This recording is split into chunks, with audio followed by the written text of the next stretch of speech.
Hey there, miners. This is Sickle with Sickle Incorporated, and I am here to show you how to build the Redstone store that the team and I have been working on. There are two different types of stores that have a range of functions, and I'm going to explain how each one works. Alright, let's get to it. For those of you who haven't been introduced, there are two types of stores. The first one lets you buy an infinite amount of an item with one purchase, and the second is like a normal store that makes you buy the item every time that you want to purchase it. But both of them can be broken down into three different pieces: the transaction, the output, and the input. Now here's the transaction stage for this first shop. You go up and you put in your initial payment, and then you push the button to initiate dropping the item down. The chest here is connected to a few hoppers that then bring all the items that you've paid down to this bottom hopper. This brings us to our output stage, which I will explain next. The most crucial part of the shop is the output system, as we have a redstone comparator here which is hooked up to the hopper. As the hopper fills up, the redstone signal put out by the comparator will continue to grow. Once it reaches these two outputs, it will then send the redstone signal up to the input stage. Since the signal is split into two, as it travels up, it is going to have two different inputs going into the main comparator. Now here on the C side, it is always going to be turned on compared to the B side. So when C is on, B will be off, and when B is on, C will be off. As you can see, we have an inverted redstone signal here, so that whenever this side, C, is on, B will be off. Also, this brings us back to the button. As the button is activated, it will input a redstone signal into the back of the comparator, or the main input. But as long as C remains on, the input will not go through, because A minus C must be greater or equal to 1, but in this situation, C is limited down to 1, so they cancel each other out and no signal is brought through. But that is where B comes into place.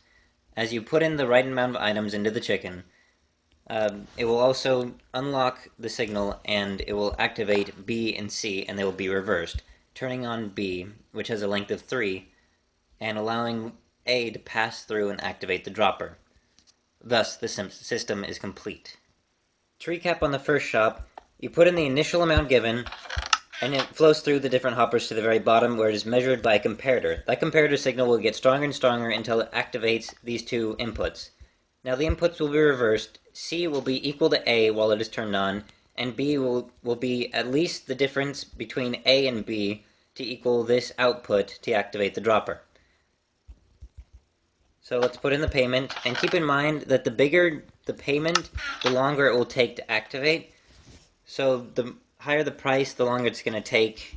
That's the only downfall. And once the full price has been reached, as you watch it growing down here, it will finally allow us to purchase our chicken, and we can get the item over and over. Now you see the signal is activated, and I can get my chicken. And you can keep on pressing the button and get the item over and over. Let's head on over to our second shop. The transaction stage for the second shop is more like a normal store. You see your price, you pay, and then you get your item. Now this one's a bit different. It doesn't have a button. Instead, you have this light. Every time that you pay, the light will turn off. Once the light turns back on, you can pay for your item again. Now, let's go back and see what's going on. This brings us to the output stage. As the items float from the chest down a line of hoppers, they'll eventually get to this hopper that has a redstone signal powering it. Now this signal will stop the hopper from having any items leave it.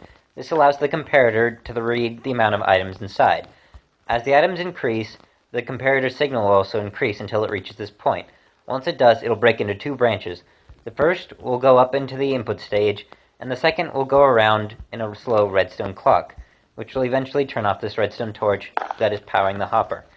Now the reason why we want this to be slow is because the longer it goes around, the longer the redstone torch will be unpowered, which allows more items to flow out.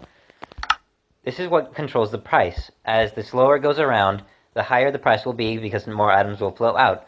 And also the same goes for if the speed is faster, because if it's faster, less items will be allowed to flow out, and you'll have a lower price. Alright, let's go on to the input stage. The input is a bit simpler this time, as the redstone signal only has to travel up, come around, and be directly put into the dropper, which will activate it and drop the item. Now, you may have been wondering about the redstone lamp. This is connected directly to the redstone torch that we have here at the bottom, so that when the redstone signal goes around the clock, and it deactivates the torch, the signal will be passed up and deactivate the lamp as well.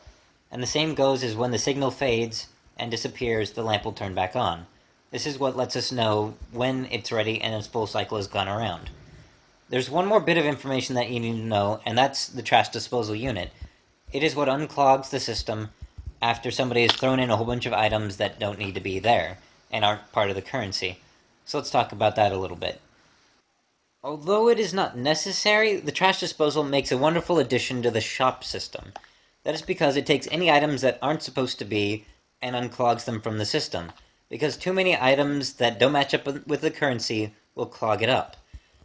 That is why we have this lever that when it is flipped, it will go around down a redstone signal and turn off a redstone torch.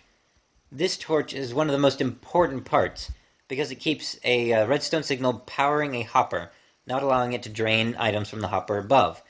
Now the hopper above will be the hopper directly before the hopper that holds your currency. The reason for this is because all items that aren't currency won't be able to pass into the hopper, and they will get stuck here. And so we have this one underneath it, and when the lever is flipped, it will drain all items from that hopper. Now these drained items will go down to the actual disposal unit.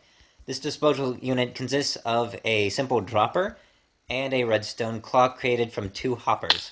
These hoppers are always going into each other, and they have one item inside, so it passes in between, and we have a comparator reading the signal, igniting the dropper. So when we turn this off, the items will start to flow into the dropper, and they will spill out. Now, let's get talking about how we can control the currency for both of these shops. This is the cherry on top. Now the pricing and currency are the final piece to our redstone store. For this first shop, you want to pay attention to this bottom hopper with the comparator on it, as all the items will flow down and into this. In order to control the currency, you want to make sure every single slot is filled with the item that you want to be your currency. I happen to choose emeralds, but you can choose any other item you want. Now for the pricing, it's a little different. The comparator is the controlling factor here, as it measures the amount of items inside of the hopper. You must keep in mind that every 23 items inside the hopper, the signal strength will extend by 1 from the original first redstone signal. For a second shop, it's also different, because the pricing is controlled by the amount of time it takes to loop around and turn off the redstone torch. But the currency is still controlled the same way. You make sure all the slots are filled with the same item that you want to be your currency. Now, as I said, the pricing is different. It's because the longer the signal takes to go around, the higher the price, because the items will flow out in a greater amount of time. Same goes as if it is a shorter signal, it will be a shorter amount of items that go down, making the price less. And that concludes everything on how to build your very own redstone store. Alright, thanks for watching. I hope you found this video to be very helpful, and for any more information on how to use the Redstone Store, please check out the video in the description below. I'll leave a link there. If you enjoyed the video, please feel free to leave a like, maybe even a comment, or subscribe. Alright, this has been Sickle, Sickle Incorporated, and I'll see you miners later.